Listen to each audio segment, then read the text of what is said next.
Hi there, everyone, and welcome into this week's market update for the 7th of June. Don't forget that any advice contained within this presentation is general only, so it isn't tailored to your particular circumstances. You need to decide for yourself whether it's appropriate to you. Okay, as usual, let's start off here with the chart of the XJO, top 200 stocks of our market. You'll see here quite clearly that short-term uptrend that we're on last week has now broken today. Okay, so we've fiercely broken back below that. 71.80, 71.50, thereabouts with support. We cleared that this morning. We continue to sell off through the afternoon on the back of the RBA announcement where they raised 0.5%. I'll talk to that a little bit more in the session, okay? But at this point of time, I'll just stick with technicals. Technically, at this point, there's another support level just here at 71, okay? You can see we spent a fair bit of time through 71 here last time when we were consolidating. This was a bit of the lower consolidation. But when you zoom out, it's not a significant level, okay? It is not a significant level. There was a few touch points along the way, but not significant.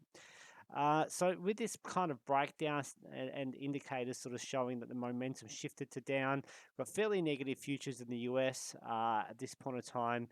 I kind of feel like we're coming back towards the 7,000, guys, right? This rate announcement today is probably enough for me to say we could easily see a bit more selling. Okay, so I'd be a little bit more on the cautious side in that I kind of feel a bit more bearish in our market just for a few more sessions here. I'll talk to this a bit more from a fundamental standpoint in a moment, but technically there's definitely some signals there that we could be heading lower. That's for sure. Okay. In saying all that as well, 7,000 or 69.50 thereabouts, that's a key level, guys. That's the bottom of the channel. If that gets taken out at any point here, I would be very bearish, okay? My tune will change towards our market. I'll be more sideways our market, but if that gets taken out, I'd become a bit more bearish, okay? Because then I'll have my lower trough, lower peak scenario, okay? And a break of the channel, which is a big reversal signal in my mind. That's on the table, guys. It's on the table. I'm not saying it's going to happen this month. It's on the table. Be wary. Don't say you haven't been warned. We've got some serious volatility around at the moment and some serious challenging times ahead. Okay, so just be wary. Okay, be careful where you place your money at the moment. There's areas of our market I'm quite bullish on, and I'll talk to you about that after I cover the US markets. US markets have been stuck in a very tight pattern here for a while, between roughly 41, 40.80, thereabouts, okay? We haven't traded below 41 really for a few sessions. We tried through here, came back up. We tried through there, came back up. So that's been the key support, then resistance through here at 41.70. Neither has been able to break at this point. But the futures have got the S&P 500 down at about 40.80 at the moment. So that's around about where my mouse cursor is. I'm not calling that a break, okay? But tonight it could happen. Keep an eye on this space, guys. If 41 gets taken out on the S&P 500, it's likely coming back to 3,900, okay? Everything's suggesting short-term overbought. Wouldn't be surprised to see a pullback here. There's a lot of information coming this week and into next week with the Fed and the CPI readings. Bit of nervousness could easily creep in. So it's hard to say. Too early to call it. I'm not calling it today for the US markets, but tonight's the night, guys. If it holds tonight, I'll feel a bit better. If it breaks tonight, I'm feeling bearish back to 39. Okay, so we got a bit of a shock from the RBA today, up 50 points, taking the official cash rate to 0.85. Very unexpected, guys. Very unexpected. Up until this week, most people were expecting 0.25%. A few people came out yesterday saying 0.4, and now we've gone for a 0.5% increase. I've never heard of that before out of the RBA. Never heard of that before. Look, it's interesting, guys. They're saying that there's, plenty of savings out there and all that sort of stuff.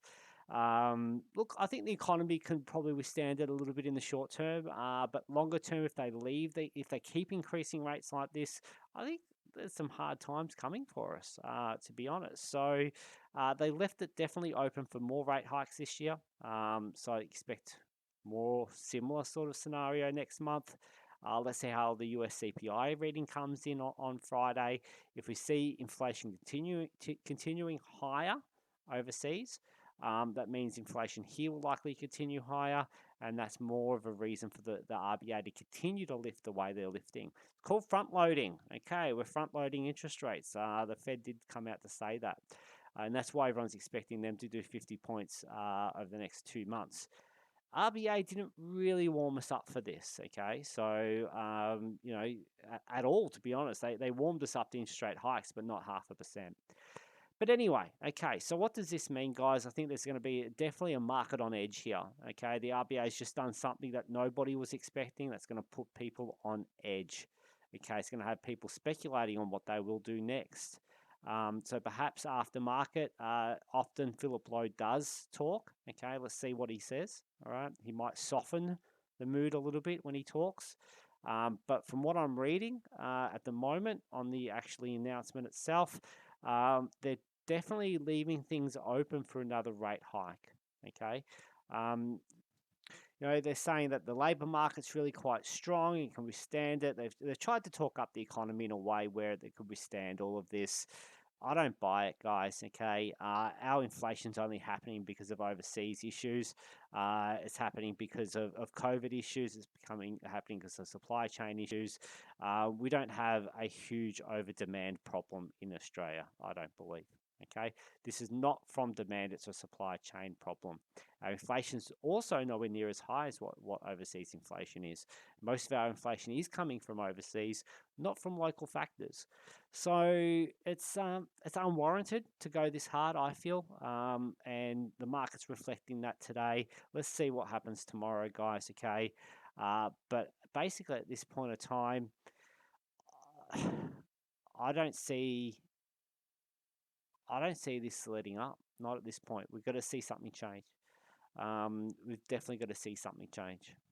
What it comes down to at the end of the day is, has inflation topped? If you're watching the mainstream media, they've been spinning this for the last 2 or 3 weeks, and maybe there was some green shoots of this potentially happening.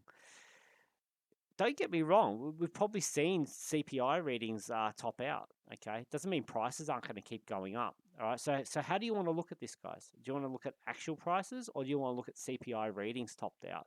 Yeah, okay, inflation might be month by month, year on year, 8%, right? Yeah, absolutely, it's topped. But what if it's at 8% for the next 2 years, or even for the next 6 months, or even for the next 12 months, right? Are petrol prices going to keep going higher? Is crude going to go to 150 or 140? They're the things that you need to look out for, guys. Okay, so you can't say to me inflation has topped when crude went from 100 to 120 over the last 2 or 3 weeks. No, it hasn't stopped. Gas was up in Europe again 8%, 9% last night. We may not have seen the end of this, guys. Okay, we've got to keep our wits about us. Do not listen to the mainstream media. Okay, has inflation topped? Not seeing it yet, guys. Okay, I'll believe it when I see it. Okay, I'll believe it when I start seeing crude prices come back down a little bit. Okay, if crude prices keep going up, guess what? Prices are going to keep going up. You're going to have cost of living pressures across the board if crude continues to rise. It will go into everything you buy. It doesn't matter where you turn it. Most, say 90% plus of your products are going to go up because of crude going up. Okay, so got to keep an eye on that crude price. That's number one, right? Number one. Till I see that top out and fall, I'm not calling the top of inflation. All right, we're going to get squeezed and squeezed and squeezed over the next 6 to 12 months if this continues. Okay, so don't listen too much about this whole mainstream media narrative right now. It's frustrating, okay, to hear them talking about inflation topping out while we're still seeing crude top 120 this week. All right. The other thing I'll say about crude prices is that this has happened despite OPEC meeting last week, OPEC plus members meeting last week to discuss increasing production. They have all agreed to increase production, but guess what? Many of these countries are already at their limits. Okay, they can't increase production any further. the crude market is pricing this at the moment. Now, I don't have a crystal ball. I don't know where crude's going. I'm not going to pretend I know. But if this current trend continues, if you look at the uptrend on the chart, things are scary, guys, right? Keep an eye on that crude. If it comes back down, be a little bit more bullish the overall market.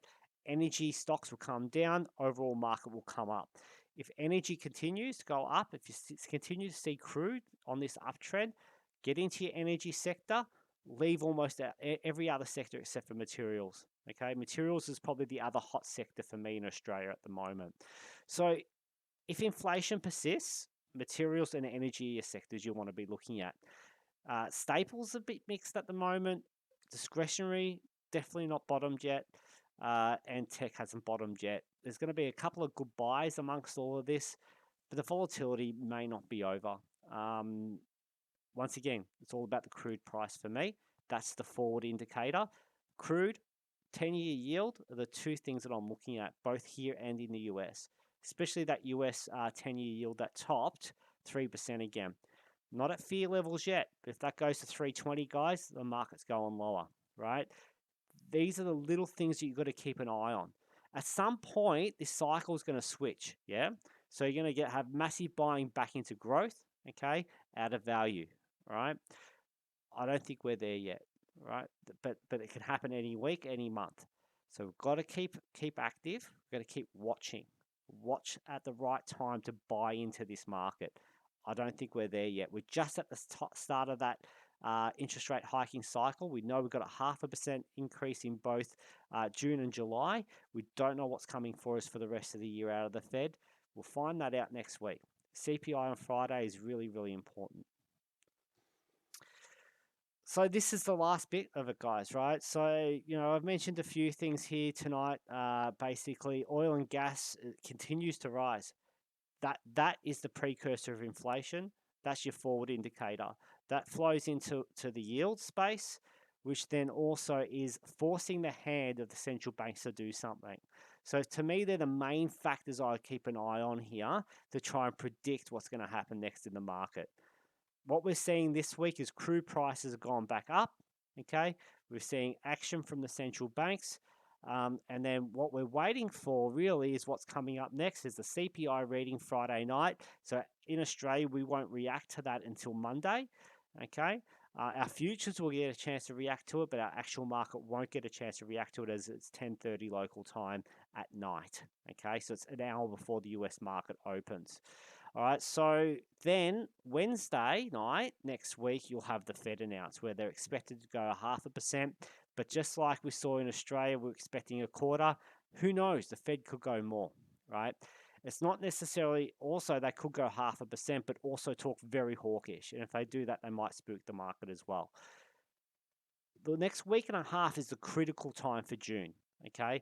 Once we pass this, then we'll have a better view of things. But really, over the next week and a half, expect some volatility. I kind of suspect that the US market's going to pull back from here in anticipation of a high CPI reading, especially as we're starting to see these energy prices jump again.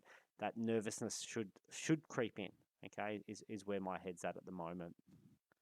All right, there's probably not much else to say here, really. Our market's looking quite bearish. Underpinning this is going to be what happens in the US tonight. If that support through 4100 is taken out, then expect a pretty red week to come for the rest of this week. If it holds, then we're looking like we could be going sideways into this CPI and Fed. They're the two things. I think we're either going to fall into the CPI and Fed, or we're going to go sideways into it. Everything I'm seeing right this second saying fall, but tonight's the key night to find out the answer to that question. All right. Okay, so once again, thanks for listening in. Take care, and bye for now.